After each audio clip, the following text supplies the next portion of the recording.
ഓം നമോ ഭഗവതേ വാസുദേവായ. ഉദ്വാഹാവസിതൗ തദീയ സഹജ കംസോധ സമ്മാനയന്നേതൗ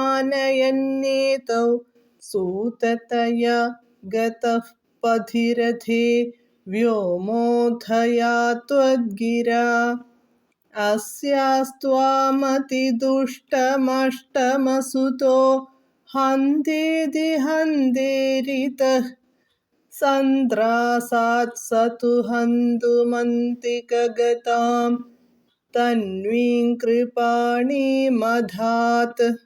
പദാനുപദം.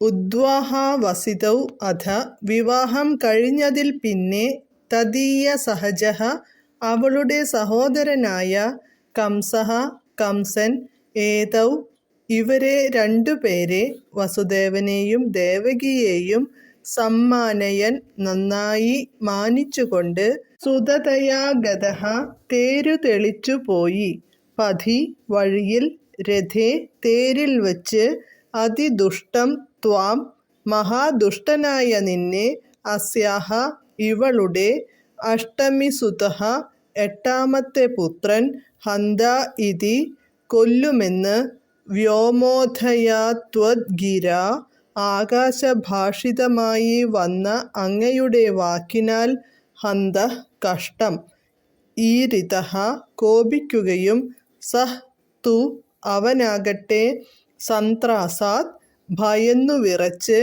അന്തികഗതാം അടുത്തിരുന്ന, തന്വീം പെൺകൊടിയെ, ദേവകിയെ, ഹന്തും കൊല്ലുവാൻ, കൃപാണീം അധാത് വാളെടുത്തു. വിവർത്തനം. വിവാഹാനന്തരം ദേവകിയുടെ സഹോദരനായ കംസൻ സഹോദരിയെയും ഭർത്താവിനെയും തേരിലിരുത്തി താൻ തന്നെ തേരാളിയായി വരന്റെ ഗൃഹത്തിലേക്കു പുറപ്പെട്ടു.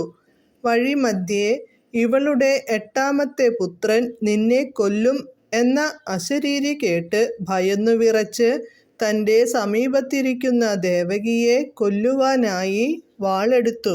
ഹരേ കൃഷ്ണ ഹരേ കൃഷ്ണ ഹരേ കൃഷ്ണ കൃഷ്ണ കൃഷ്ണ ഹരേ ഹരേ, ഹരേ രാമ രാമ രാമ ഹരേ ഹരേ.